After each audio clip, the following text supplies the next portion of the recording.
has ever happened or can ever happen. Can I sense that right now? Yes, you can, because if you couldn't, you wouldn't have said listening. Because listening, you already knew. It came from that deeper place of alert attention that in itself has no content. The content comes when things happen. But in itself, the I that you are, one could describe it as space.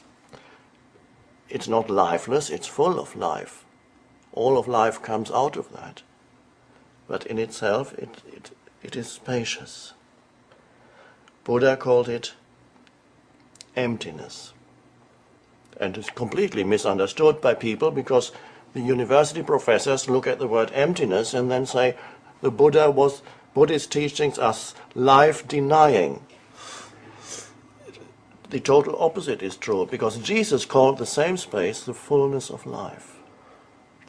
Because at the same time it is life in its fullness. To be able to sense that, at first it's very subtle in the background, but as you become familiar with that dimension, it's always there somewhere, no matter what you do. Even when you meet a beautiful girl and you're talking to her, and you can from there you can listen to yourself talking, and it's fine. You're not totally lost in your experiences. There's always a sense of aliveness and peace in the background, and that influences how you live your life. That sense, the I, the timeless I, because on the surface you have the time-bound I that grows older, it's identified with thinking and emotions, and things happen to it and so on. But underneath it is the timeless I. Now, the word I is probably the most frequently used word in the language. Whenever you listen to people, they say, what's the words they use most frequently when you listen to a conversation? Probably you'll find it's the word I. Now, what they refer to is not the timeless, because they haven't found that. They refer to a superficial sense of I identification with things, with thinking, with emotions. I am angry. I am American. I am this. I am that. Identification with something. So that I is the greatest delusion, because there's no substance there, nothing permanent. So if I'm not something, am I nothing?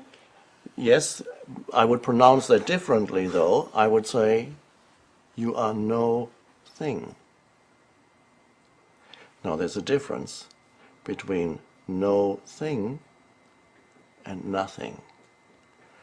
Nothing is simply a denial, but no thing means there is a presence there, but it has no form. Nothing that you can grasp. It has no shape and no form and no name.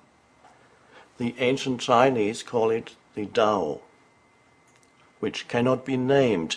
There's a beautiful, it's 3,000 years old Chinese book of wisdom, the Tao Te Ching.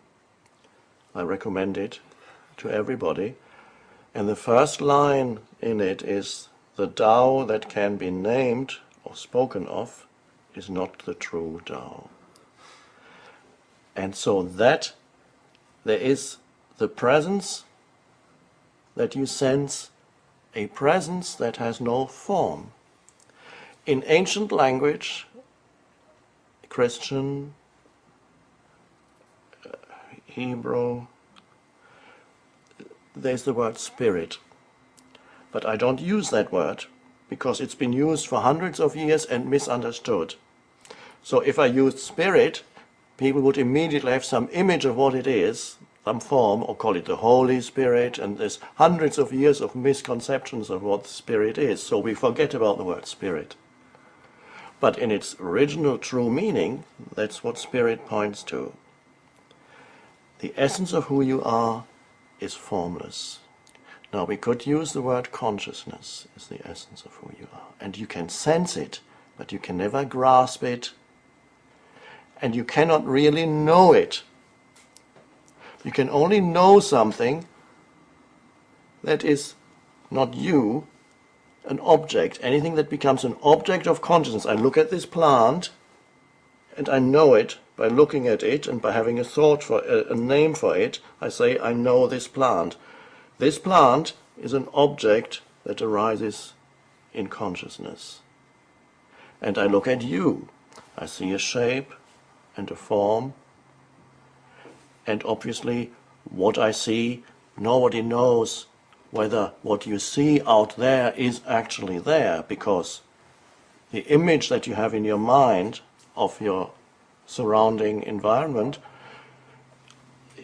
there's an optical, the eye are like a camera lens. They send a picture into the brain, that the picture is translated into nerve impulses and chemicals that reach the brain, and the brain decodes what I see and then reassembles a picture. And then suddenly I see you. Nobody knows what's actually out there. But let's just leave it. Here we have, looking at you, this is an object that arises in consciousness,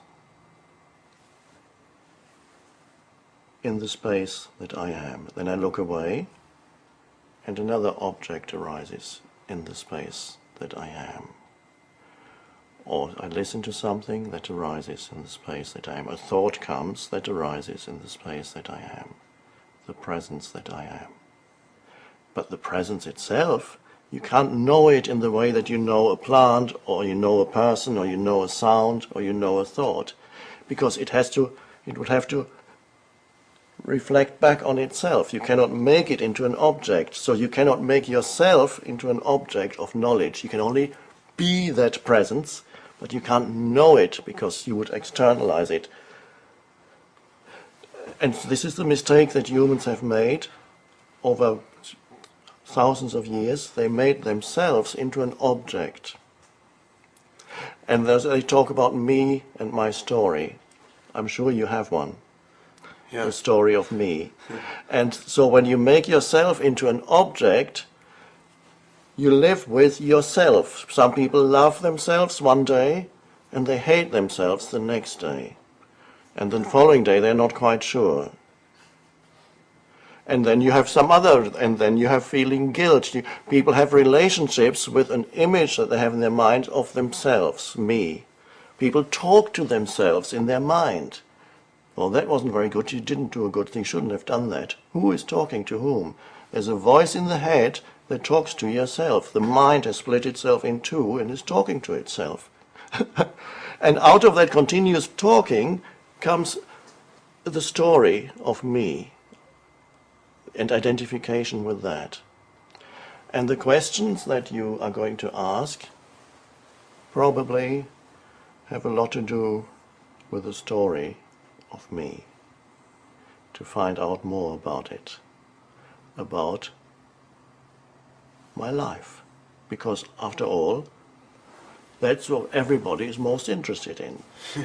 You are here because you are the main character in the story of yourself. And the main character in that story has quite a few things that he feels puzzled about and doesn't understand and wants questions. And the story, in some ways it's worked and in other ways it hasn't worked.